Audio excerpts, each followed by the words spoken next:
You're starting this early? What's going on? I'm massively confused. Yes, you should be because, well, as I talked about some time ago, well, it was just a couple days ago, I mentioned that Friday was going to be a little weird because I'm doing a radio show, another radio show. Oh, same shirt as yesterday. This is great. Another radio show on from my friends at Blarney Stone Broadcasting. The folks over there said, "Easy, can you fill in from 11 to 12 to do the sports talk show?"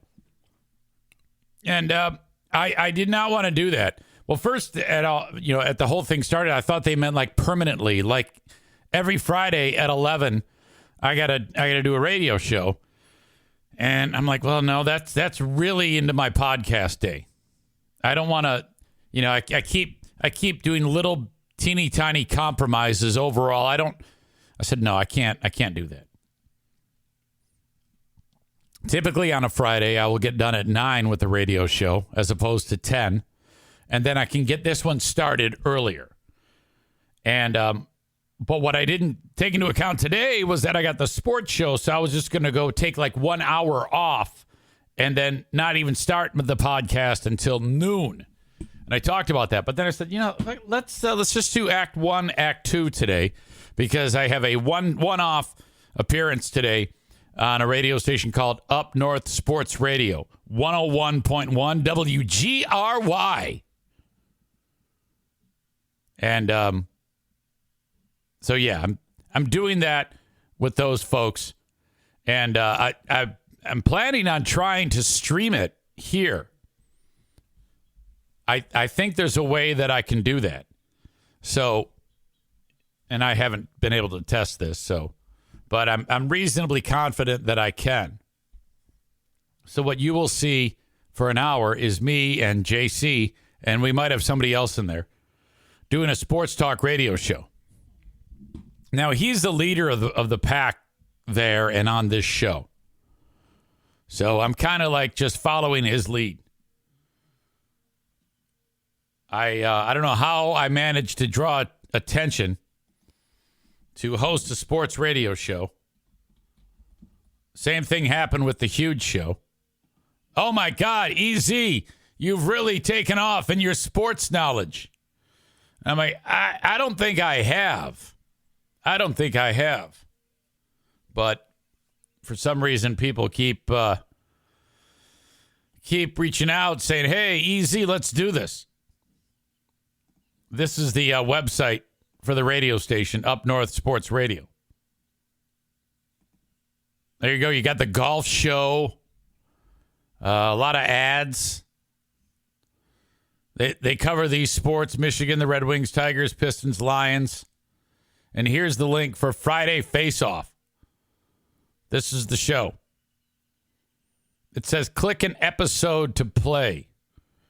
And we can hear the very current June 23, 2023 episode of the Friday Face-Off. Good morning, Northern Michigan. Welcome to Friday Face-Off on Up North Sports Radio, brought to us by Shanty Creek. This is something I've never done before with these folks. With Kate We've been following the Gaylord girls softball team all season long. They were number one ranked for much of that season in Division II, Keith, and they came through big time last Saturday with a huge 8-3 win against Vicksburg. The details of that are pretty impressive. Most teams win championships with pitching and defense. What about these girls, the way they hit the ball? They set a state record for home runs, hit 72 home runs. Okay, on this show, they start off talking about girls' high school softball. I don't know if I can bust out any high school softball talk. So it's primarily baseball. This is JC. And until football camps open. That's right. But as far as baseball goes, Tigers are on a little bit of a on a heater, and they don't. And there's a lot of people in the administration rotate around and do things like that. All right, I'm going to do horribly. I don't know anything about what these people are talking about. Aram says, "Will it be serious or jokey?" Well, I don't know. I do not know what to expect. Sarah says, "You are so popular, must be the hair." It could be. Kenny suggests that I liven it up. Ryan says, channel your inner Trump, big fraud. Ramble on and make it sound like you're an expert. Oh, that's terrific advice. So that happens today right around 11 o'clock. I want to look at Darla there. Holy cow. She's posing. What is it, big girl? What is it, my big girl? Holy cow. So I wrote in the teaser, top story, Chip Scarborough. Our friends at Ottawa County, the commissioners, are taking they're giving themselves a 60% pay raise. Wow. So an organization that has been, I don't know how these people are electable moving forward. You got them wasting a lot of money for all the legal fees, lawsuits, Freedom of Information Act requests. They've been spending a lot of people's money that live in and around here. And, of course, Ottawa County is where I live. And so there's been a lot of weird-looking things. Now, the locals here, they love the fact that they blew out the Diversity, Equity, and Inclusion Office. They have started a war with people that are not white straight. Okay? There's a real backlash on these people in Ottawa Impact. Now, a lot of the people that live here actually love the idea of a culture war. They love the idea of them destroying the Diversity, Equity, and Inclusion Office. There was all that nonsense with the health department that ended up costing them millions of dollars at the health department, and they didn't even get what they wanted. They ended up staying with the woman, Adeline Hambley. And so now, to turn around after all this nonsense, it'll be 2 years in January that the Ottawa Impact losers have been in charge. But the board has agreed to give themselves a 60% pay raise. How the fuck is that even legal? You can give yourself a 60% pay raise. Of course, these are positions that are paid by taxpayer dollars to run the county the way they see fit. And they are running the county the way they see fit. I'll give them that, right into the ground. So this is remarkable. There's more to this. A 60% pay raise. And they're also giving themselves a $1,000 stipend per month. If pushed through, they would have the highest salaries throughout West Michigan, even beating out Kent and Kalamazoo counties, according to county documents. Fox 17 asked the Ottawa County Compensation Board Thursday if they approve giving commissioners the requested 60% pay raise. I don't know how the fuck you can say that with a straight face. We would like a 60% pay raise. I just don't get it. How are you not laughed off the property?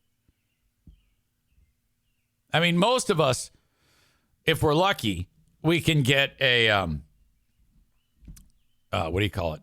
What's that? Standard of living pay raise. And I don't know what that is. It's a few points per year. We would be happy with that. A lot of us don't even get that. For the record, the pricing on the Eric Zane Show podcast, marketing, advertising, has not gone up in more than 5 years. I am a fucking legend. I'm not even going to comment. Angela Lorith answered our Matt Wilkos, while several other members ignored his request for comment and walked out of the room. The 7-member board handles the salaries of elected county officials. My suggestion was 6% because it would be along the same lines as the county employees got this year, said board chair Larry Jackson, explaining regarding his initial idea of a pay raise for commissioners. However, at a recent meeting, the board approved a much larger 60% increase by a 3-1 vote, Jackson being the one in opposition. I wonder if that's the same Larry Jackson who's trying to oust Lucy Ebel. I don't know. This might require a Spalding moment here. When asked why he voted no, Jackson said, because it's outlandish. That's the biggest reason I voted no, because it didn't fit with the survey we saw. Chairperson and Ottawa Impact founder and all-around shitface Joe Moss could be making the most at a $43,400 annual salary. Currently, Moss makes $27,127 as chair, and the rest of the commissioners make $20,884. I will say that does seem low for a commissioner, but I don't think they should effectively more than double the amount of money that they make.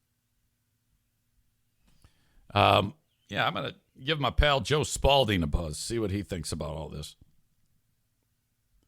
I got a nice comment from Bleeding Heart Brian. He said the impromptu interviews make him happy. That he likes those. Well, thank you. See if we can get Joe on here. He usually takes my call. Patreon member, too. Love him. Eric Zane, how are you? Good morning. Now I'm podcasting. I wanted to let you know. Oh, yeah, that'll happen. Yeah. So what's going on? Well, I saw the story about the Ottawa County Commissioners are trying to get a 60% pay raise. Oh, you don't think they've earned it? Oh, my God. Talk about at a time when the constituents who I think are turning on them, it's not exactly the best timing for them to do something like this. Yes?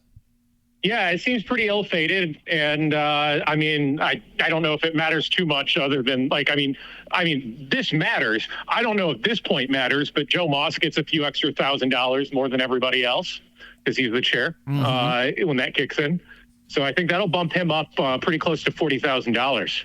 Yeah, even more. And then they even asked for a $1,000 a month stipend. Now, for what? Yeah, exactly. What do you do? Yeah. And I don't know. I know these people all have regular jobs and are in their careers, but to me that seems absurd. That much of a raise, anybody with any common sense would know that it just doesn't work that way. And I guess there's a board of directors that votes on these sort of things, not the commission. I mean, it's not like they're saying yes, we want one, and yes, we get one. There's a kind of like a fiscal wing to the county that determines if this is legit, correct? Yeah, it's a compensation committee is what it's called. But yeah. You're right. Yep. I saw that there was a member of the compensation committee, the name Larry Jackson. Is that our Larry Jackson? That is Larry Jackson. He is the chair of the Ottawa County Democratic Party. So he's on the compensation commission board. Yeah, he was the one no vote. Okay. Yeah, he said no, 6% raise is appropriate because that's what they did last year. And I think that kind of covers cost of living. Yeah, and the thing is that, I said this to Doug Zylstra a long time ago. I said, Doug, you're a great guy. Just keep being a great guy. These guys are going to take that personally and make themselves look like clowns. And, I didn't talk to Larry about that. And I honestly, I didn't know he was on the compensation committee until I read the article myself. Yeah, it's not a very high profile committee. Larry was the one that's like, hey, let's give them a 6% raise. Like, inflation happened, and we got to acknowledge that it's the right thing to do. And they're the ones that are like, okay, let's do 60%. Right. You're like, what? I wish Larry would have started that last year then, because they would have done the same thing then. This is all a huge money grab. They are stealing from taxpayers. And the thing that I think is hilarious about this is it feels like they're trying to gentrify the plot of Brewster's Millions and go out there and spend hundreds of thousands, if not millions of dollars in order to make a few bucks on the back end. It's ridiculous. It is ridiculous. And I'm really surprised that they did it, knowing where they've been and how much money they've cost the county and how their base, those right-wing fanatics, that's one thing that really kind of ticks them off. That might actually sway them in their vote or lose faith in what they're doing to give them that much money. Yeah, I mean, like it's like 10 grand. Like, yeah, everybody wants to make 10 grand more. And then that makes that brings that to the question that you brought up. It wasn't a question. You just specifically stated it. Like, what the fuck have these guys done for us? Like, not lately, like at all. What have they done? Right. Yeah. Right. And you'll get the diehards say, well, they got rid of DEI and all that woke shit. And, they told us that this is where liberty rings or whatever the fuck. And, you get all that dumb group of people. But I'm excited to see where this goes. And especially the fact that Larry Jackson, he's the same guy who instituted the recall effort for Lucy Ebel. And so it's just really strange to me, all the cross-pollination. And you said you weren't even aware of that either. But when I saw Larry Jackson, I was like, Jesus Christ, he's actually got a hand in determining what these people make. I'm surprised he even said 6%. Yeah, I mean, that was big of him, I think. And the other three people that voted for the 60% increase, they were all appointed in the last year. Okay, right. Well, this is just yet another thing that the voting public is catching wind of.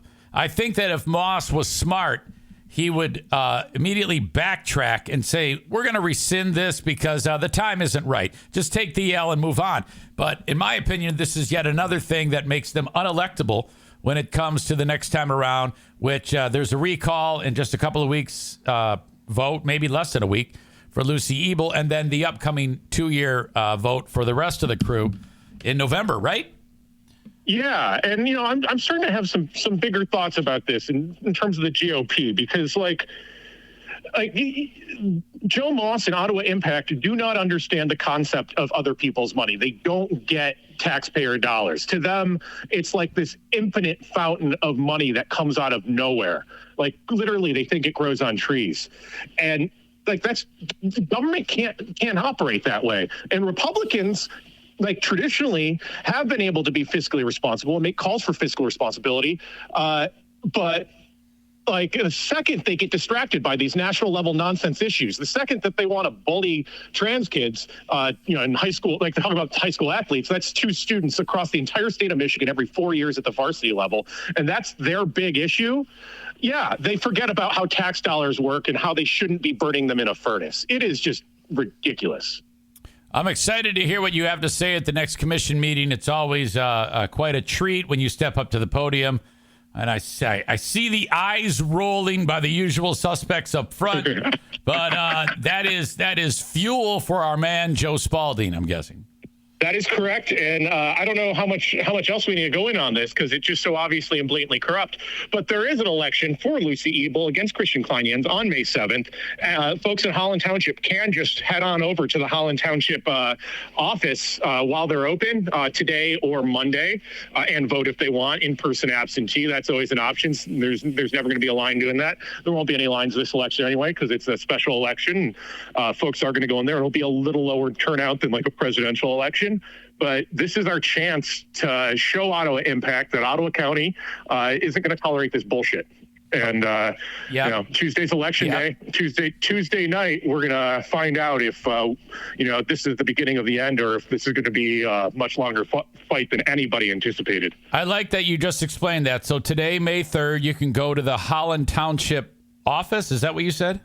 Yeah, so the Holland Township office is out on 120th Street, out kind of by the old mall, Star Theater ish, AMC Theater there. And yep, and you can go vote there. There's one precinct in Park Township that's out by the old airport, is their township office. But you go there, you're like, hey, I got to vote, and someone will tell you where to go vote. So you can vote absentee today in those places. You can vote absentee Monday in those places. And then the actual election day, you can go there and vote on that day. We want to see as many people that live in those areas that happen to be listening to this podcast every single one of those votes counts. And we need to get Lucy Ebel out of there. And that would take Ottawa Impact out of the majority that they're in and would slow down their absurd governing of this county. Yep. I generally am very, very big on having set expectations for what happens in an election I'm participating in on any level. I have no clue. I will not be surprised if this is a landslide. I will not be surprised if this is determined by one single vote. We don't know what happens on Tuesday yet.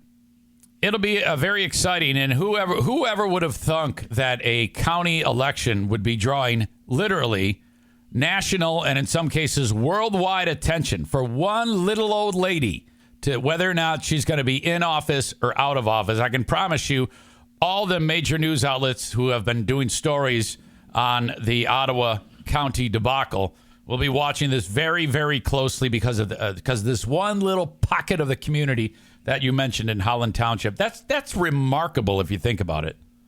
It really is, and I don't know what it is, but I get involved in campaigns, and suddenly there's just sometimes these giant spotlights.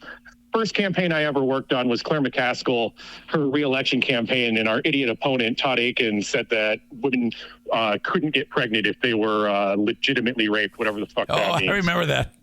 Yeah, in national spotlight, he got nuked for morbid on election day. It's like these guys. We got to show folks that you can't run for office and behave like that. That is just awful. We got a couple questions. One in particular, I think basically what they're trying to find out is that they don't understand how there hasn't been any kind of investigation about what's going on there, like from the Attorney General. And there may be. I'm not aware. Do you know anything about that? So the sad reality is that there's not a whole lot of legal infrastructure for prosecuting local level politicians or county level politicians that get elected and then have blatant conflicts of interest. There are ethical expectations, and when those don't get fulfilled because they are, at the end of the day, an individual's choice, and if the person is devoid of ethics, they're going to ignore it. There's not a whole heck of a lot of legal recourse. Now, if they steal money, if they do anything bad with campaign finance, yeah, we might be able to catch that. Those are hard to catch. Not the stealing money, but the campaign finance violation stuff. Those things are very hard to catch, and they take a lot of time to prove. So those things do get drawn out in court over periods of years. But yeah, I'd love to see some of these guys in cuffs, because what they do is borderline criminal, but a lot of it's not technically illegal, and maybe we end up fixing that in the future with some new laws.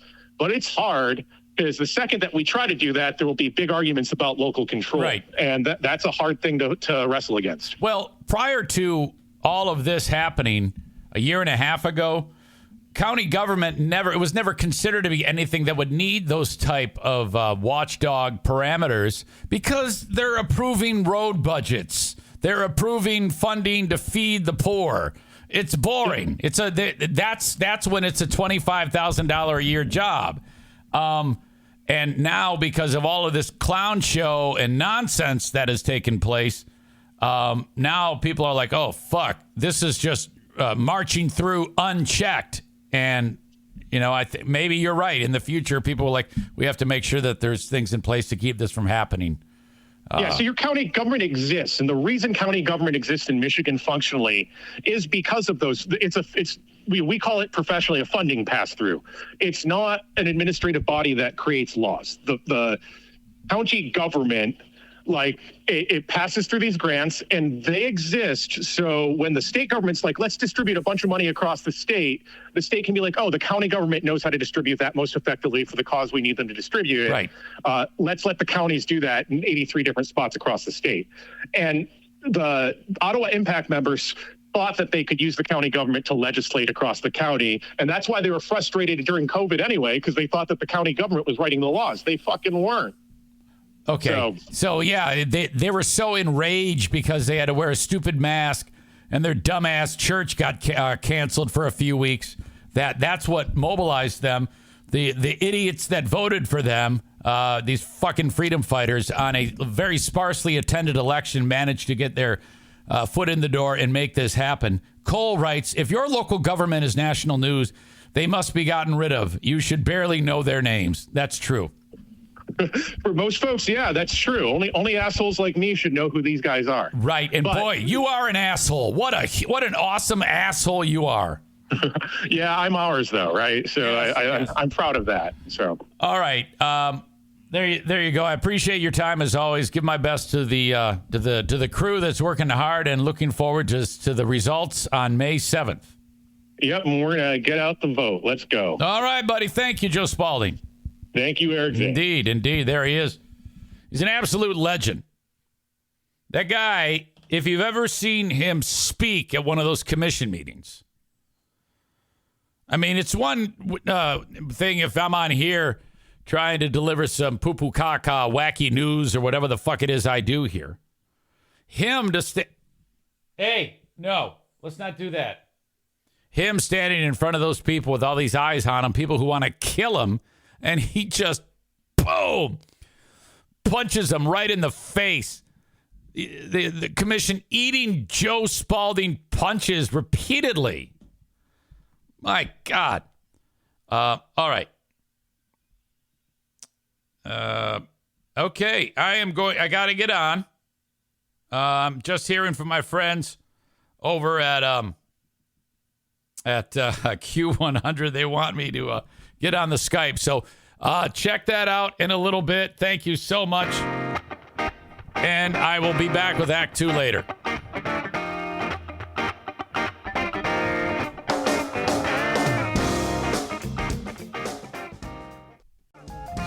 Hello, friends. Welcome into the Eric Zane Show podcast, Act 2.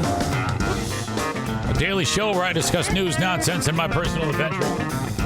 Almost just had a coffee disaster. You got to keep it out of arm's reach. That when you swing your arms, you don't, hit something. And I just did that. So I'll have to clean that up in a second. Look, it's right there. See it? Hang on. Aha. All right. The life of a small-time podcaster. Welcome in. I'm back. Today's a wacky day because I started the podcast a little after 9. Had to stop it to get on the radio with JC for Up North Sports Radio 101.1 to do the show Friday Face Off. It went well. I did not know my mic. I had an idea that my mic was hot, and JC was interviewing a guy from the local airport. And I farted on the mic, and I wasn't sure if I rolled the dice on the deal. I said, I wonder if it'll go over the air. Well, I guess it did. Because I noticed he heard, and he's like, what the fuck? What are you doing? Now, there's a chance that there might be new audience that are enjoying this show, or I shouldn't say enjoying it. It's a huge pile of shit. I have not spoken of doing a podcast on the radio in northern Michigan since I started. Frankly, I feel that if there's cross-pollination, it leads to problems. You know, they're separate. Because you know how it is these days. You can say something in the freedom of this area on the podcast platform, and then someone is going to say, you hired this old idiot. I cannot believe you. I am protesting your radio company. It's like, Jesus. So I don't feel it's appropriate to say, hey, I know you love me playing the tunes here on Q100, but check out the podcast. You're going to love it. Because I don't know that they're going to love it. Now, if they find it just by accident, all right. But I don't know if I'm necessarily comfortable telling people to listen to the podcast. And that is counterintuitive because, you know, you want more people to listen, ultimately. But, yeah, I'm not buying that. But the first time it was mentioned was today. JC says, all right, Eric Zane, and he does a podcast. And he's got a filthy mouth. I'm like, yeah, it's terrible, JC. And I said all of this that I'm saying right now. So I hope that doesn't come back to bite me in the ass. As we talked about on this show, beloved owner of the radio station is JC's better half, Cheryl. Cheryl and JC hired me to do the morning show. JC is well aware going into this of how I talk poo-poo caca on here. But the one that makes the decision, the boss, Cheryl, was not aware.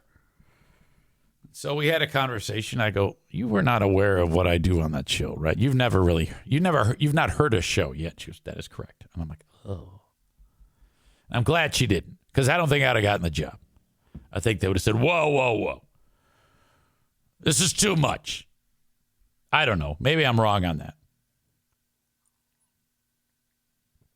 But you have a blend of people in northern Michigan who do have some sensibilities that kind of line up with my own. So maybe it would be a huge hit, but I'm not willing to risk that, because all it takes is one apple to upset the apple cart. And I think eventually that will always be my undoing. Always my mouth will be my undoing. The things I say on here. Now, I'm being frank with you and honest right now. But 99% of the time, I'm going out of my way to say things that would get the shit kicked out of you in the street. I seek it out. And the way the world is today, there is no place for that type of nonsense anywhere. Anywhere. So I look at myself as on borrowed time in any realm. The fact that I was fired by Gift of Life because I was defending them, and I lost my job as a media ambassador for Gift of Life Michigan. The guy who actually gave away a kidney. That was a real realization for me that what I say just doesn't jive with the real world. It's just not there. People don't behave like me. But, hell, I'm willing to just ride off into the sunset, kicking and screaming, and always swinging for the fences, goddammit. That is the only way this is going to work. Can you imagine if I was talking on a microphone and being concerned about what's coming out of my mouth, how shitty it would be? Can't have that.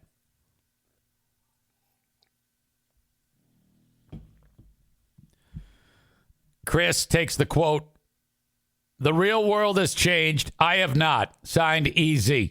Perfect.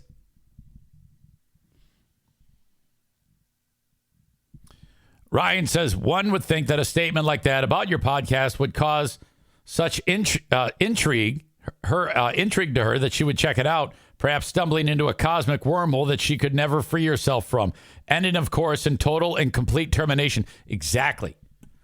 We don't want everybody to know about the podcast. We don't want the rest of the world to be here, because it's only going to get fucked up.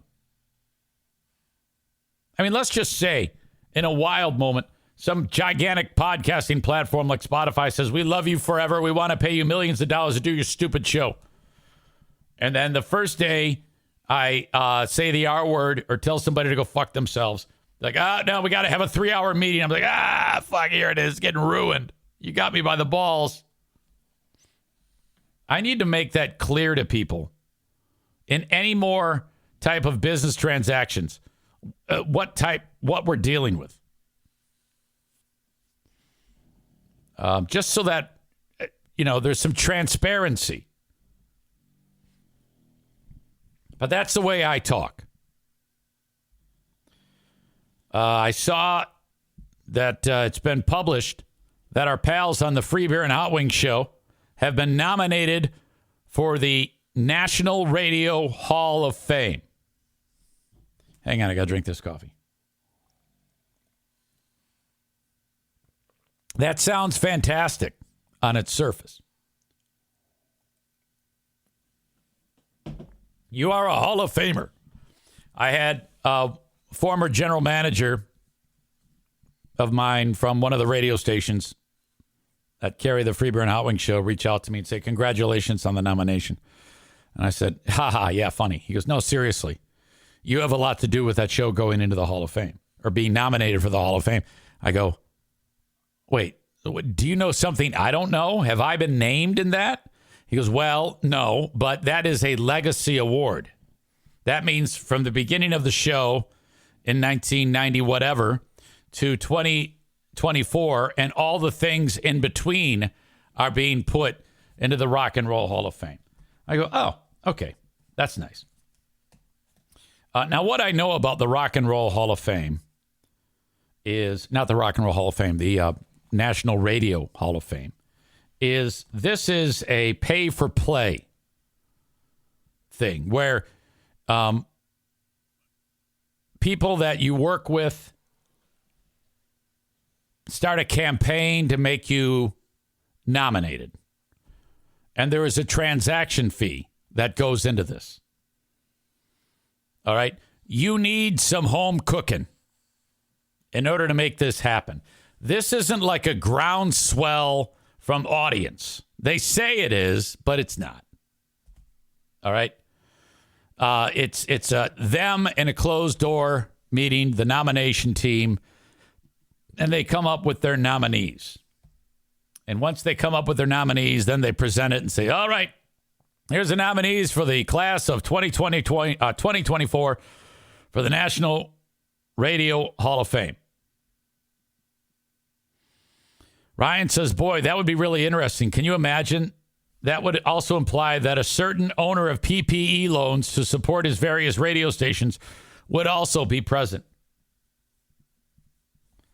If I were ever asked to be part of anything to do with them, if they were actually to be inducted into the Hall of Fame, and I won't, because a cottage industry of mine is rubbing their noses in shit repeatedly, I would not respond to the text or the invite. I wouldn't do that.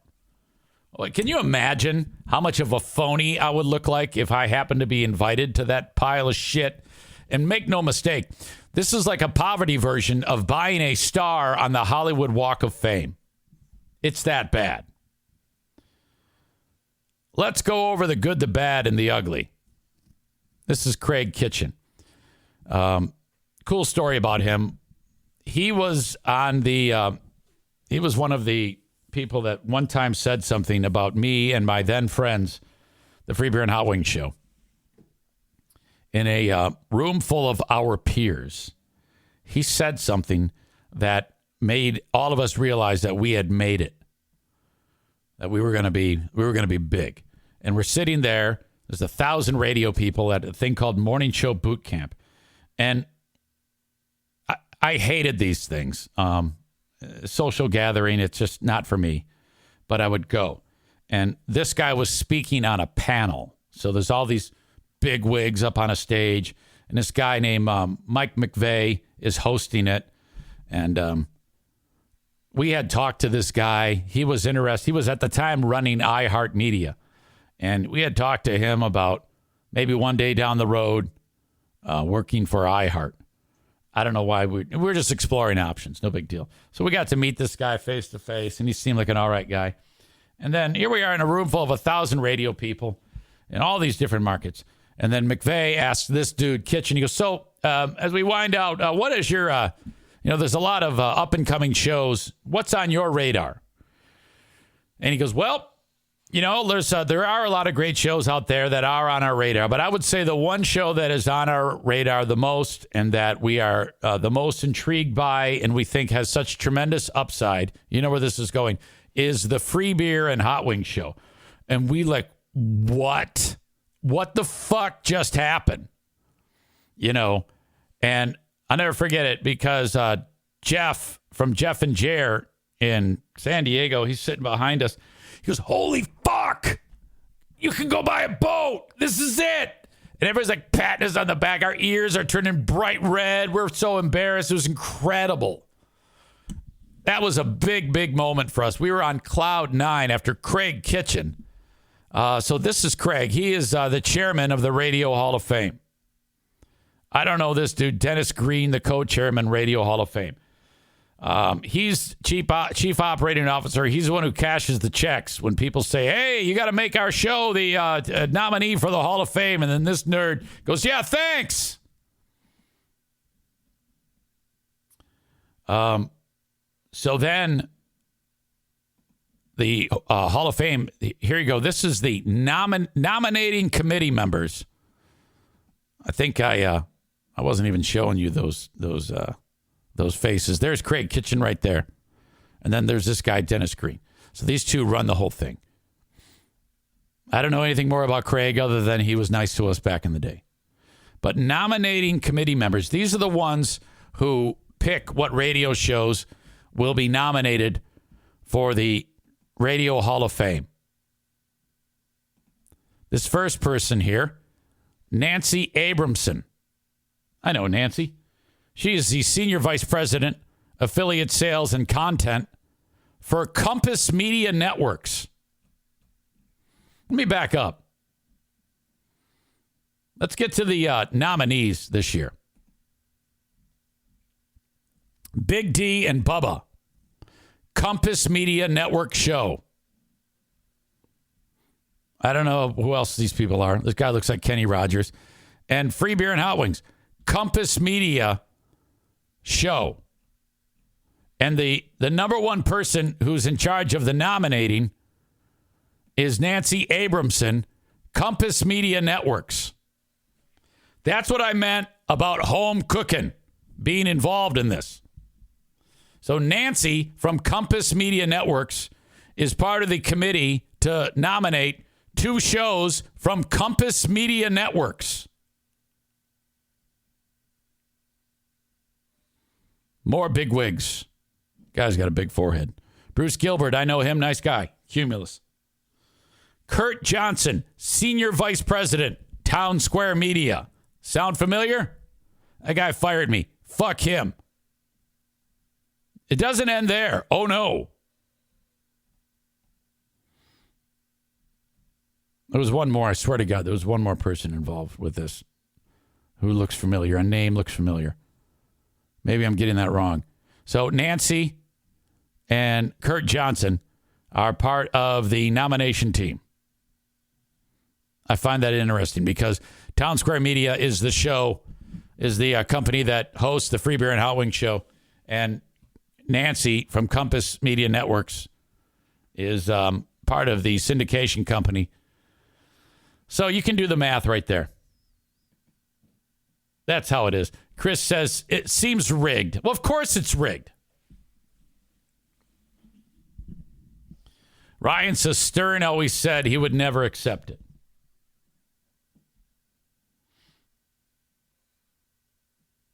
So congrats, I guess. I guess they indicated on the air that they won't get it. It's just nice to be. Featured, I guess. Brandon from the Drew and Mike Show says, I'm looking forward to your Hall of Fame speech. Congrats. I should call his ass, see what he's doing over there. If you ever listen to the Drew and Mike Show podcast, you hear this voice all the time. Hello. Hey, I'm podcasting. Hello, Eric Zane. How are you? How are you, Brandon? How are things in the world of Drew and Mike? Well, we've converted to the Drew Lane Show now, but everything's going great. I didn't know that. You made an adjustment to the title of the show? Yeah. Let's just say it wasn't our call, but we're going forward as the Drew Lane Show, and we're doing just fine. But not as good as you Radio Hall of Famer, you. Yeah, I've had more than one person suggest that, but I don't feel like that's true. Why? Because, I don't know, just being away from it for so long, and also I like to rub their noses in shit every chance I get. It wouldn't be right, you know? It doesn't matter, my man. What happens is when a band goes in the Radio Hall of Fame, they take the best of, man. They take the core group. They take that solid lineup that propelled them into, that trajectory of stardom. And unfortunately for them, you're included. And I believe Joe is too. So I can't wait to hear your speech. Now, I've heard this floated before, but is that in writing anywhere? I don't think it is. What do you mean, is it in writing? Well, I mean, I would need to see it. In order to take this as serious, I would have to see they're listing the show members of the year and our names come up. That to me, but I think that the award itself is a joke because it's all lobbying and money, It's just people spending money. It's like buying a star on the Hollywood Walk of Fame. Sure, I understand. And there is a lot of promotion based on fan bases. I remember when that one dude went in just because his wife was campaigning on the Howard Stern show. And that's pretty much the only reason that guy went in. But I don't know. I think that it's an honor. And, if won, you should accept your trophy. And I'm excited to see if you're included. It'll be fun to see. Maybe get the gang back together. Brandon from the Drew Lane Show is here. And you got your start in broadcasting where? I started just as an internship with WRIF and the Drew and Mike Show. I got really lucky and I stayed with them for about a year, and that was a lot of fun. But then, in radio, you got to climb the totem pole. So I jumped over to Traverse City, where I was at WTCM for quite some time, and then jumped to Saginaw, and then eventually back with Drew and Mark Fellhauer and the gang there. And we've been kicking ass podcasting for, I think, 8 years today. It's fantastic. I think this is our anniversary of our first ever episode in 2016. So that's pretty cool. It's important to note how the Drew and Mike Show, with the way that drops were inserted onto the show, it became a character in and of itself, the way the drops did. And as people have, as years have passed, you are the guy that is in charge of, kind of like the Fred Norris from the Stern Show, that whole thing. I was given that power chair. We call it the power chair, where you get control of all the drops and the audio, and Mark Fellhauer also has the ability to throw some in too.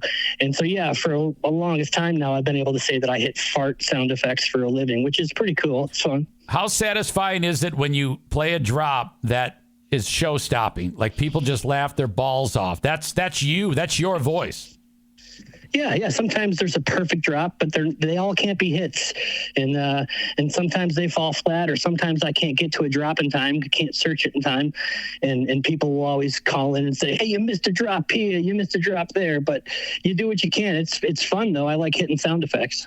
I took that page. I stole that when I started doing radio with Free Beer and Hot Wings. Drops out of left field. Some land, some don't. But it would make them uncomfortable at times. And then after I left, the show really stopped using drops. I find drops to be so damn effective, but can only be in a certain ensemble cast. Like, it would be weird if I used drops as just one person. You know what I mean? It just doesn't feel right. It's got to have somebody. I can't see it coming.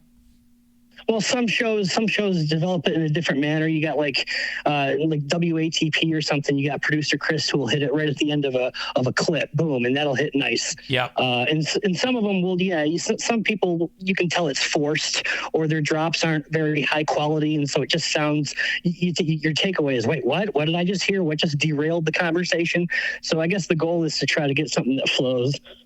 Yeah, and I can totally see that. And whenever I hear a drop and I don't know what the hell is going on when you hit it, I'm like, I should be aware. I need to listen more so I can know why that's funny. And then it's almost like it kind of almost pushes you to wanting to figure out the puzzle that you're trying to complete there. Well, audio is fun. That's why I like the entire audio side of it. That's why I like drops. I'm still a big radio guy, which is why I was excited today when I saw that you're going in the Hall of Fame. And I think one day, hopefully, I think the Drew and Mike Show deserves to be in there too. Well, so I hope they get nominated one day. Well, they absolutely should. And I mean, what they have done over the years, and what that show did was groundbreaking. They slaughtered everybody for years and years and years. I will never understand why the Riff decided that they wanted to move on. I don't get it. I don't get the show that replaced them. And it's been nothing but respect for everyone affiliated with that show. I appreciate that. Well, Dave and Chuck do pretty well for themselves, but I just think that Drew is an incredible talent behind the mic. I think he's just a natural. I watch him every day. I produce for him, and I'm in awe of him. So I think that the chemistry that he had with Mike and the dominance that they had in the 90s and the 2000s, I think that's deservingly, so. Yeah, and we've all kind of, if a show can do that, make you think back to where you were when you heard this and all those big, gigantic moments. And to me, what stood out was when Drew and Mike would be talking about, it was a very Detroit-centric show. And they could have wound up on 100 stations. I'm guessing they had that opportunity. I don't know. But if you lose the Detroit-centric style of that show, that's the base of it. And I'm so glad that they never decided to expand it to other markets. It's led them to incredible heights there. That's why I was such a fan. They were so local. They were rooting for the same teams as me. They were celebrating the big victories and suffering with the losses. They were following the local politics that were going on, and Detroit had some crazy politics going on. So, yeah, there was nobody that covered it like they did. Brandon, I can talk to you all day because you're just a sweet soul and you make a lot of sense and you're always fun to engage. So I look forward to talking to you again down the road. And I can't wait to see you guys at the next appearance. Hey, that sounds great. Thanks for the call, Easy. Take it easy. All right, buddy. Thank you so much, pal. I appreciate that. There you go. Brandon from the Drew Lane Show, which I was not aware that they changed the name of that, so that's good. Should be just fine. Check them out wherever you download shows. They are a lot of fun. All right. I have a lot of catching up to do because it's been, like I said, a kind of a scattered day. With a lot of nonsense, but I like it. I mean, this is kind of like a good type of stress, good stress. But in doing so, I have neglected to, of course, even consider talking about any of the people that help keep the lights on for the Eric Zane Show podcast. And am I ready to even talk about it now? Of course not. I don't even have the sheet open with all of the things that I need to talk about. I'm such a pile of shit today. I mean, I can't wait to get on here and talk about the things that I've talked about, but I'm absolutely unprepared. All right. Now I'm not. Thank you to Impact Power Sports. They sponsor this studio, the Impact Power Sports studio, online at impactpowersportsmi.com. So let's say you want to have some fun tearing up the trails. You want a motorcycle, an ATV, UTV, side-by-side, e-bike, electric scooter, I don't know. Maybe a golf cart made by Yamaha, the #1 golf cart brand in the world. They have it all at Impact Power Sports. Online at impactpowersportsmi.com. Thank you to them. TC Paintball. Get the gang together and get after some paintball fun at TC Paintball. They're in Grand Rapids. You can book an event at tcpaintballgr.com. So the way this works is you get your bro friends or the neighborhood kids or your kids or whatever, and you book it out. And then when you walk in, you pay one fee. You get the mask. You get the gun. Great rental guns, by the way. These aren't shit guns. Paintball's flying out of there at 260 feet per second. They hurt like fuck. And you get 500 paint shots for that. One fee. The group gets together. You play paintball. You have a great time. I had a friend of mine, listener John, say, hey, I want to go to the paintball event. Is it kid friendly? And I'm like, how old's a kid? He goes, 12. I go, well, we do have 12-year-olds that have played, but I would recommend, has he ever, and he hasn't played before? No. I go, okay. He won't have a great experience because when he gets hit in the belly or the thigh or his asshole, it's going to hurt. And the pain lasts for about 15 seconds. And then it's gone. You get welted up.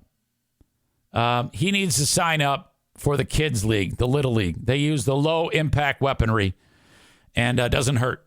And then they can work their way into it. That's what they recommend at TC Paintball. Thank you so much for being part of the show.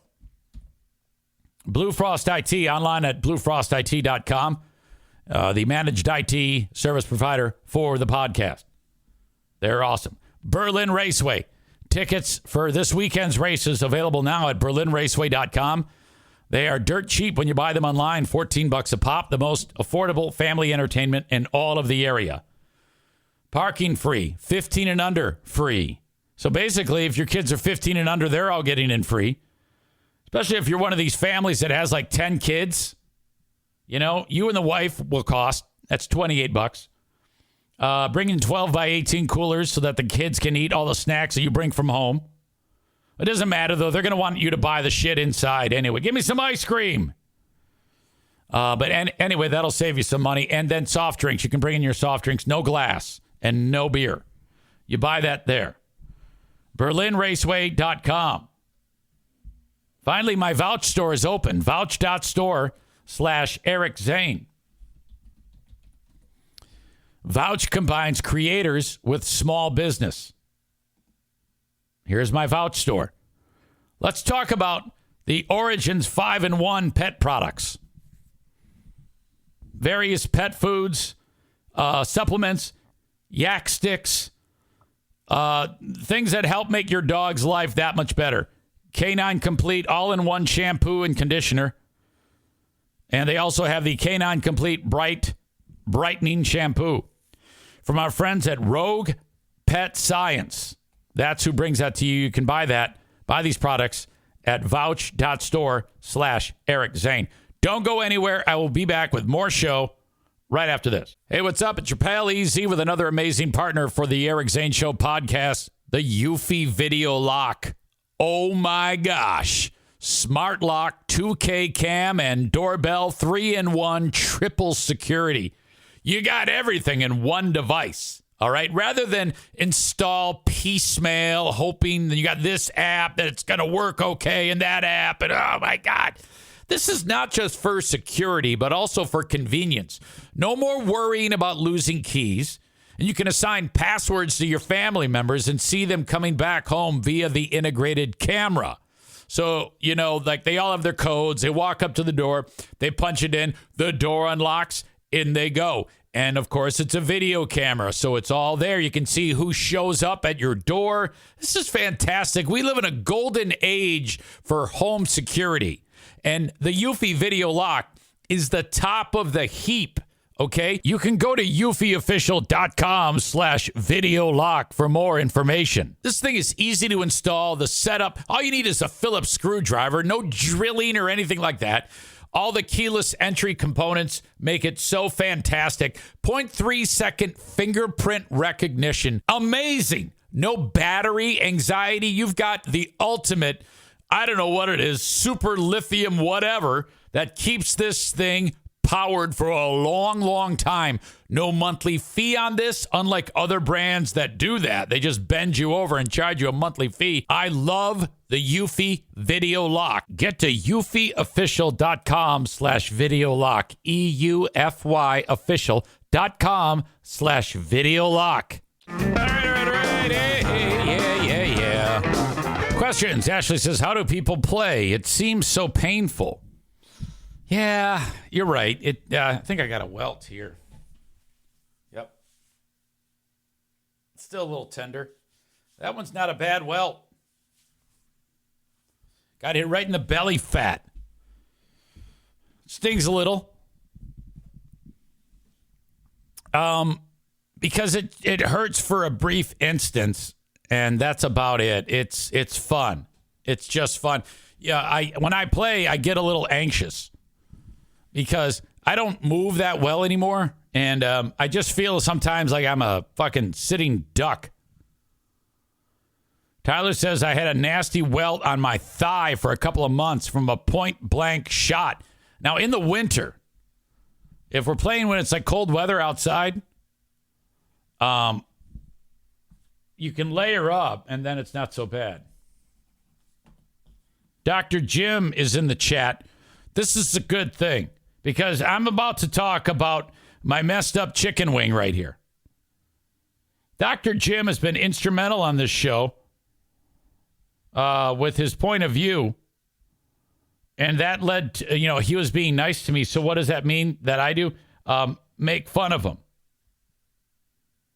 We talked about his credentials. As you can see, he uses Dr. Jim Barry. And I talked about this on the show, and I said, okay, it looks to me like all your credentials, and I read the credentials: athletic trainer, state certified athletic trainer, nationally registered EMT, impact trained athletic trainer. And then I'm like, what the hell? He's calling himself a doctor. This crazy man is advising me about what I need to do with my chicken wing. And he indicated that his doctorate is in educational doctorate in learning. So he is not a doctor. And I think Kenny said something about him that pissed him off, too. I forget what. Dr. Jim, if you could elaborate on what Kenny said that annoyed you? Because Dr. Jim wrote this. Oh, man, because he heard my beat up of him. I didn't hear the podcast until after I sent the other email. Kenny can suck off, and I'm fine with you busting my balls. I don't know if that was because Kenny was promoting chiropractors, or maybe he was attacking you. Because the way I've felt about attacking people on this show is people seem to let me get away with it for the most part. We've had enough conversations that very rarely will someone take it personally these days. You still have the Kenny low point moments, which are high points for us. Kenny says anyone who says all chiropractors are morons is in fact a moron themselves. So that's kind of what I want to talk about. Because I sat down in front of Byers yesterday, my physician, and I explained to him everything going on with these intense nerve sensations going down my arm, ending in my hand, the pins and needles, the numbness, the lack of strength. It's weak, or it felt that way. Well, he's there taking a look at my neck and moving it. Does that hurt? Yeah. Does that hurt? Yeah. So then he's pinpointing, and then he tests my strength. He goes, okay, though you're complaining of weakness, your hands are still very strong. I'm doing these tests with him. Pull your hands away, squeeze my finger, all that shit. Chris writes, oh, please, baby Jesus, tell us he recommended a chiropractor. Of course not. Of course he didn't recommend a chiropractor. He's not a fucking flake asshole doctor. He's a good doctor. He did what you dumbasses should do. And that is listen to your doctor. Here's the problem that you idiots do. The thing that you do that is a problem, I should say. All right? You sit around when you have back problems, and then you go, oh, I just diagnosed my problem. I must go see a chiropractor. They will fix it. And then those slimes get their claws in you and say, all right, yeah, we can do this. And they crack your back. Oh, it feels so much better now. And it feels better till the time you get out in the car. And then you schedule like 10 more. Oh, yeah, you're going to need at least 100 more visits before it's fixed, before we, quote, break up the scar tissue or some shit like that. It's all bullshit. Fucking lies. You got to do it the right way. Drugs. And he put me on some drugs. So that's good news. All right, Eric, I'm going to put you on prednisone. That is a steroid for 5 days. Big dose. 40 milligrams. Take it in the morning because it makes you all amped up. I go, all right, I can live with that. I like amped up. He goes, and when you go to bed, I'm going to calm your ass down. You're going to take a muscle relaxer. I go, okay, doc, that sounds good. Take me through it. What is this doing to me? He goes, well, easy. This buys you some time. First of all, it's going to take away the painful discomfort you've been experiencing. And it's only like a 5-day dose. Let's get that in you. And then all that wonkiness in there is going to settle down. You won't be in pain. And it's going to start to heal. We need that. You need this window of time to heal. I go, you're damn right, because he did diagnose what Dr. Steve said as a, what was the word again? Cervical radiculopathy. Dr. Steve was 100% right in his assessment. Dr. Byers was also, do you concur? I concur. I take those muscle relaxers. Then I lay down in my bed and Pooh Bear's there. And boy, I got very, very tired. It was fantastic. Out go the lights. Wake up today, more prednisone. Rebecca says that makes me break out. Yeah, you got to be careful. Sometimes there's allergic reactions. So, okay. And then he says, and easy, we're going to do physical therapy. We need to work this thing. He goes, now this is going to take a little while. Sometimes these nerves, they don't They don't respond as quickly as you'd like them to. It's not like healing up a cut on your hand. Okay? And so that means you got to get in there. You got to do your physical therapy, and then you're going to be good as new. I know it.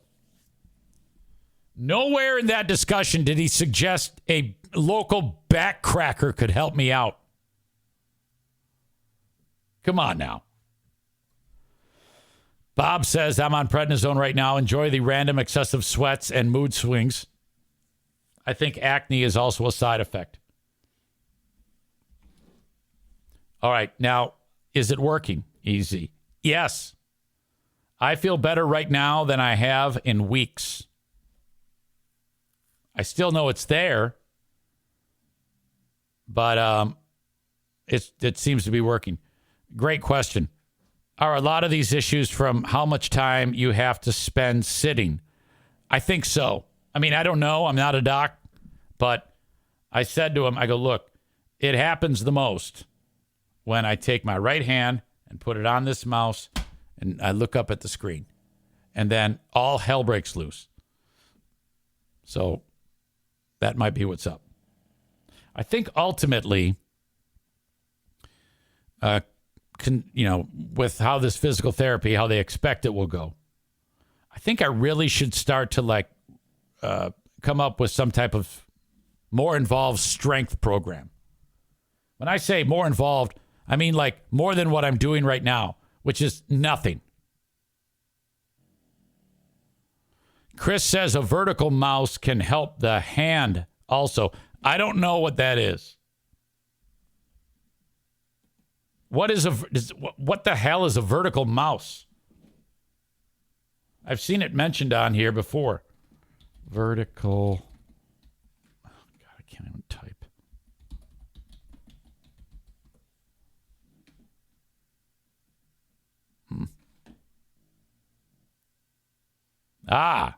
I got you. More, as they say, ergonomic.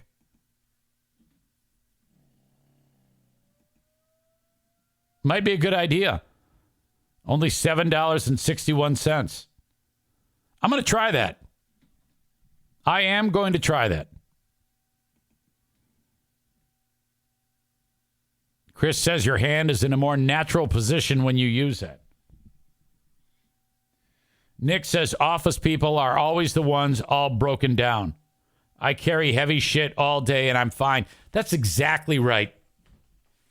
I had read somewhere, people talk about it, they say that sitting is as bad for your body as smoking is. And that's gotta be a crock of shit, right? Sitting is as bad for you as smoking? I do not accept that. Notice how I just got up and now I'm like stretching my leg out. I feel the need to do that now. All right, so we're buying a sideways mouse. We're not going to see a chiropractor. I feel like a million times better with these drugs flowing through my body. And I think I mean, even if I can just keep taking drugs, I'll be happy. Nick says, you got to run around your studio with a headset like that crazy stock market guy. What about if during songs on the Insane Asylum, I can do like some calisthenics in here? I don't know if I mentioned this on the free show. I think I did. But during the sports show with JC, I farted on that mic. And it went over the air. And I am trying to get that audio. He didn't say anything after the show, but by the reaction that his face made, and by the reaction by the people in the chat, it was a real blast. It was a real blaster. Chris says that was hilarious. So, let me send JC a text. Perhaps he can help out with this. He's the guy I was doing the show with. I'll send it to JJ, the operations manager. Hey, ... Do those shows on the sports station get archived for podcast replay? ? I'd love to get a copy of that. Period.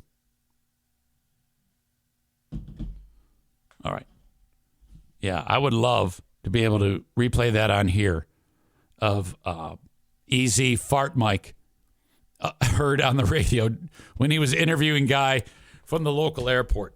You know, that was one of those. I didn't even know that was coming. That's one of those things that, it's like, hey, let's talk about the airport. Go fly Traverse City or whatever. JC gave the camera the what the fuck look. Dr. Jim Barry is departing. Look, Jim, you got to follow the page and you got to subscribe to it so that you won't get ads next time. And by the way, congratulations to your son. Dr. Jim Barry's son just graduated summa cum laude at, forget the name of the college. You sent me a picture of him, and it's absolutely sweet. He is the best in his field, best in his class. I think that's what that means, summa cum laude. I don't know, pretty close to it. But he just finished his college career because I know you like puppy pics, he writes, because he sent me a picture of him, and I got to get it for you. I need to share this with you. This is spectacular. I wanted to make sure I was able to access it. So before you go, Dr. Jim, it is a moment to talk about your amazing son. Okay? Let's get to it here. In this picture right here, this is Dr. Jim's son. And he's had to work his ass off in college to graduate with those types of honors, summa cum laude. And as you can see, he is restricted to a wheelchair, but that's not keeping him down. This is probably one of the professors or the folks that give him the certificate of completion. And that's his service dog there. Look at that dog. That dog looks spectacular. I'm curious as to what the dog does. Dr. Jim writes, our son Cooper graduated tonight summa cum laude from Coastal Carolina University, and earlier today at the honors convocation, he was recognized by the Wall College of Business as the college's outstanding undergraduate for the class of 2024. He and his service dog, Ross, regally outfitted in his CCU commencement garb, he's got a tuxedo, are pictured here with University President Michael Benson. Another note, I hope the appointment went well today. Okay, so that's him talking about my busted chicken wing. Congratulations. That is really, really great.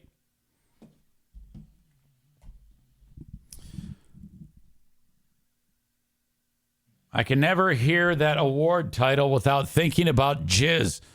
Summa cum laude. Yeah, I know. It's got a very jizzy sound to it. Congrats to him. All right. You may have seen this video. The Indiana Pacers, they got eliminated from the playoffs the other day. I think last night. I take it back. The Indiana Pacers eliminated the Bucks. All right. Now I don't know shit about basketball. I don't really follow it or anything like that, but this is worth it. This player from the Bucks, he was frustrated and he didn't like fans heckling him. This is a pretty weak thing to do, in my opinion. He's got the headband on, I think.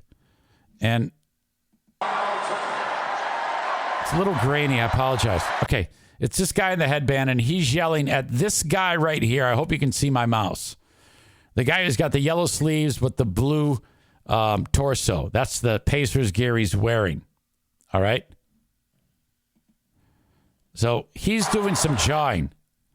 This woman right here, minding her own business.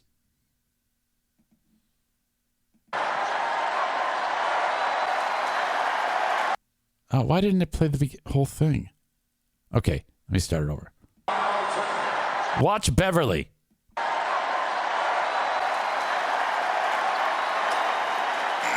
He's throwing the ball at the fan, and I don't know why, but it's clip. The beginning, when I first watched this clip, you get to see him throw it the first time. He threw it twice. And the first time he hit that chick who was covering up her head right in the head.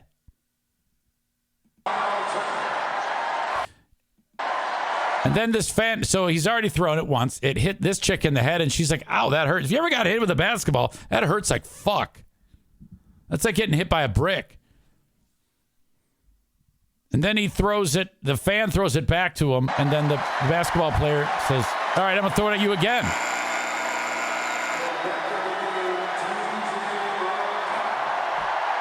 So he's going to get sued for a ton of cash, no doubt. That's the way that goes. My God, what an asshole. Here. Excuse me, I'm sorry. Yeah. Before I finish. Yeah. You subscribe to my pod? Do I subscribe to you? I do not. So you can't interview me then. No Okay, disrespect. Well, Jamal is here. You subscribe? Okay, cool. Yeah. That's cool. Again, there were a couple times within a bucket or two. In previous games, y'all have been able to kind of get over that. All right, that's a different clip. I'm kind of disappointed because I watched the first clip that I had today, and Beverly, you actually see him throw the ball, and it hits a chick right in the head. She's not participating in the heckling. She's just saying, "Go Pacers! Go team! Way to go! Way to beat the Bucks!" She's minding her own business. This fucking dummy throws the ball, and then it hits her right in the head, and then idiot fan throws it back to the guy, who then throws it back at him. Bob says, "Why throw it back? Keep that shit. Souvenir." Yeah, so she has to sue the team. She has to sue everybody. The security, the arena, whoever made the basketball. I mean, you gotta go get you gotta get paid if some basketball player throws the goddamn ball and it hits you in the head. That's a concussion. Excuse me. Tyler says that's the most interesting thing that has happened in the NBA all season. What's interesting about that is I made that comment about the NBA to JC today. I couldn't disagree more. The NBA is fantastic. And I'm like, oh, God. Fucking terrible. Maybe I should go and make an effort to watch it, but I'm thinking, oh, fucking why? You know, I don't even watch things that I enjoy anymore. All I do is talk. Chatter. I talked for almost 6 hours. Now take it back. Wait a minute. I'm not complaining. I'm just adding up. I'm doing the math. 2.5 hours for Who Are These Zanes and the Patreon bonus podcast. I'm working backwards. So that's 150 minutes plus another 44 minutes for the Patreon daily podcast. And then I did an hour 50 of the free podcast. 3 hours, 40 minutes. 4 hours and 24 minutes. That's continuous talk because it's just me and or Ben of the group. But I consider that to be straight through. And then the radio show. But the radio show is just, I'll probably talk maybe 10 minutes in a 4-hour show. Isn't that ridiculous? It's a lot. And then I get neck pain and back pain, and everybody tells me to go see a stupid chiropractor. Tyler says, JC is full of shit. I'm pretty sure viewership is way down for the NBA. I don't know. He seems to think he knows a thing or two. So I remember about a month or two ago, I was talking about the Boeing whistleblower who was saying, yeah, all the way they build the planes is shit. There's not enough quality control. There's a lot of reasons why shit is falling off planes. They have problems at Boeing. And I remember describing, like on a Friday, that, oh, yeah, this guy, he's blowing the whistle, so more and more news is going to come out about Boeing. And, I mean, they're just not doing their diligence to keep planes from falling apart while they're in the air and various issues with their planes. So this is a huge deal. Well, that guy killed himself like about a month after he came forward. But that's okay. There's other whistleblowers. Well, the second whistleblower is now dead. Now, I kind of think that anybody who gives me conspiracy theories is, you kind of piss me off. But I'm all about this one. The latest Boeing whistleblower to die happened Tuesday in Wichita, Kansas. The whistleblower spent 2 weeks hospitalized in critical condition after contracting a sudden infection. In early 2023, Joshua Dean, who was a quality auditor at Boeing supplier Spirit Aerosystems, you've heard that mentioned, accused Spirit leadership of ignoring manufacturing defects on the Boeing 737 MAX model. This is the exact plane that the shit's been falling off of. He's like, oh, okay, yeah, there's no one's policing what should be policed. There should be rivets there. There should be this. There should be that. The plane is being put together with incorrectly or just defects. There's problems on these planes when they roll off. This is a guy who, with like a high-powered magnifying glass, is going to scan pieces of metal before they're attached to make sure that the metal is appropriate without cracks and find things that the untrained eye can't see. Basically just doing the job of making sure the plane stays in the fucking air. Well, this guy's dead now. The first guy is John Barnett. He was found dead from an apparent suicide in March in the middle of his deposition against Boeing. Sorry, you're dead. Boeing, as I indicated, has been facing increased scrutiny since the start of 2024 when the fucking door plug fell out and all sorts of other shit. The death of this latest dude was reported on May 1. Family says, yeah, he was in great health, and he was noted for having a healthy lifestyle. And then a sudden, fast-spreading infection. This is like shit in Russia. That's what this is. Follow the money. Raise your hand if you don't think this is foul play. It's, of course, foul play. I need to talk to somebody who thinks that this is actually legit. Oh, yeah, he just got sick. It's weird. Dean had filed a complaint with the Department of Labor after he was fired from Spirit, alleging he was terminated because he was raising safety concerns.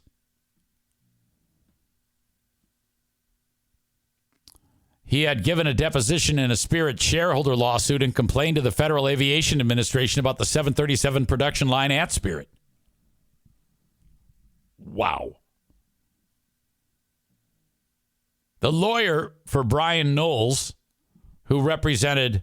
or I should say lawyer Brian Knowles, who represented both Dean and Barnett, who killed him, the guy who shot himself or killed himself, told the outlet he didn't want to speculate about the timing of Dean's death. Why not? Quote, whistleblowers are needed. They bring to light wrongdoing and corruption, Joe, in the interests of society, Joe. It takes a lot of courage to stand up, Knowles said. It's a difficult set of circumstances. Our thoughts now are with John's family and Josh's family. Okay. There is no doubt in my mind that this is subversive. Something ridiculous is going on.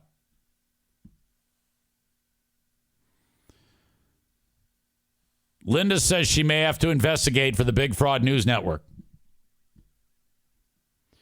Nate says these two both got Clintoned. That is a reference to the, I think it was the Whitewater real estate scandal. All the people that were supposed to file depositions against the Clintons to get them into trouble, they were all murdered, or they died in suspicious ways and weirdo shit like this. And I was like, I don't know. So basically, if you knew anything about this, you were dead. Like that scene in Goodfellas when De Niro's character, what's his name? Jimmy the Gent? No. Is it Jimmy the Gent? No, Jimmy the Gent was Casino. Who was Jimmy the Gent? Was it Casino or Goodfellas? Anyway, De Niro's character in Goodfellas starts whacking everybody. I'm just going to give up on this goddamn reference. I can't even speak. Woodfellows, what an asshole.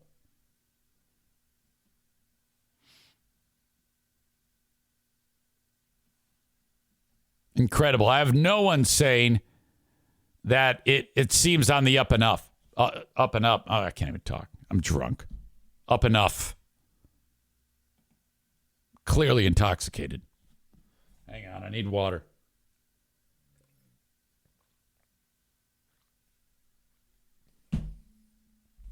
All right. I still have the Patreon bonus podcast to get to. You're all invited to join me. Check it out. Patreon.com/Eric Zane. Patreon.com/Eric Zane. Later in the day, I will be publishing the audio from yesterday's Who Are These Zanes, which was ridiculously entertaining. It was an Eric Zane kind of still in the background of the radio show that I was on at the time in December of 2001 as the third wheel on a show known as Free Beer and Hot Wings. Future nominees for the Radio Hall of Fame. And there's some really funny things that were on that show, actually. I can't ever just, man, though I love to rub their noses and shit, there was some funny moments on that show. In particular, Greg doing a crank call to somebody. And I'm like, listen to him go. It is, I mean, he really, I couldn't believe how fast he was on his feet in his younger days, or his feast. The fuck is wrong with me? So that'll be available on patreon.com/Eric Zane. Sign up for 7 days so you can enjoy, well, whatever you want, and it's free. You sign up for 7 days. You do have to put in a payment form. Now, if you don't cancel that before the end of the 7 days, it'll charge you. And I don't want to trick you into that because you have forgotten. I want you to sign up for the Patreon and keep signed up to it because of what it stands for on its merits and if it's entertaining you. So I advise you to do this. Sign up the way I just said, and then immediately cancel. That way you won't forget. And you can always re-sign up. Let's say you get to the 7 days and you do what I just told you to do, and then it ends. And then you're like 10 days later, you want to check out more, and you're like, oh, well, that's right, I canceled. Now I got to sign up again, but that's cool because I've already done the trial and I know what I'm getting. I'm knowing what my money is going to go for. So that's how I do it, and it seems to be working. I've picked up since April of last year.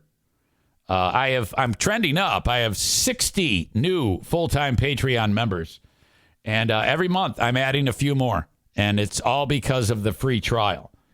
So thank you so much if you've done that, or if you're new, or if you're even just trying it out. I'd like to make it very simple for you. patreon.com/Eric Zane. Frank Fuss, My Policy Shop Insurance, the absolute best. So if you're in between jobs, Ashley, maybe you are a business owner, you pay for insurance yourself, or your boss does not offer you insurance. You have to get it through the marketplace, healthcare.gov. But you go into healthcare.gov and following all the steps, it's fine, but you might mess something up. And it takes you time. Wouldn't it be nice to have Frank do all of this for you? And the best part is he does it free. That's right. Frank gets paid by the insurance companies who he's putting you in their policies. That's how he gets compensated. So you should work with a licensed independent insurance agent / dealer, and the one preferred on this show is Frank Fuss. Go to buyinsurancehere.com. He can help you with any type of insurance, not to mention life insurance, auto, home. He does it all. Go to buyinsurancehere.com, fill out the form, and away you go. Irvine's Auto Repair, Grand Rapids Hybrid and EV. Show Mom, Megan, and her mom and dad have a great family-run business. ervines.com, ervines.com. You can reach out to them if you want to just give them a call. 616-532-6600. It makes the process of getting your vehicle repaired seem like, wow, okay, this is the service I need. The unbelievable utmost level of professionalism that you will ever see in this industry. Thank you so much. Irvines.com for more information. Joe Martinez says, hey, let me tune up your AC. $79. Clean that thing up. If you've never done this, your AC looks like hell on the outside. There's that cover around that thing that kind of goes, yeah. It's loaded with dust, dirt, debris, pollen. It needs to be cleaned. Not to mention all of the intricate electronics that make your AC work. They need to be looked at. Reach out to Joe, 616-516-8579 and schedule today. Cost you $79. Mario has Van Dyke Mortgage. If you're thinking about getting after a mortgage, you need to have Mario do it for you. Call Mario 231-332-6505 from anywhere in the U.S. They will roll out the red carpet for you. And last but not least today, thank you so much to King's Room Barbershop. They have just signed on for another quarter. I appreciate them so much. 3 locations, Northland Drive, Caledonia, and beautiful Wyoming at 821 36th Street. Can anybody guess what I'm looking for now?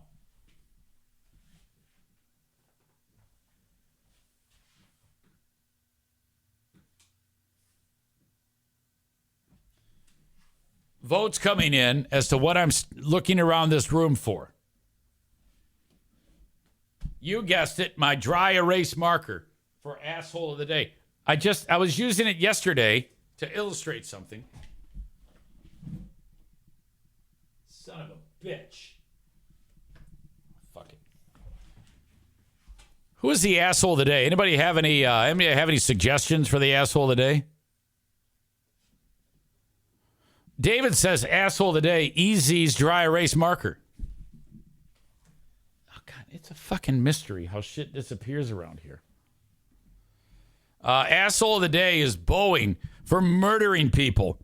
Boeing or Spirit, whatever the fuck it's called. It's not Spirit Airlines. It's Spirit something. Pretend that it says those things on here, the asshole of the day. Okay, thanks for the time as always. You guys are great. Appreciate the support. Until next time, have a good one, folks. Bye-bye.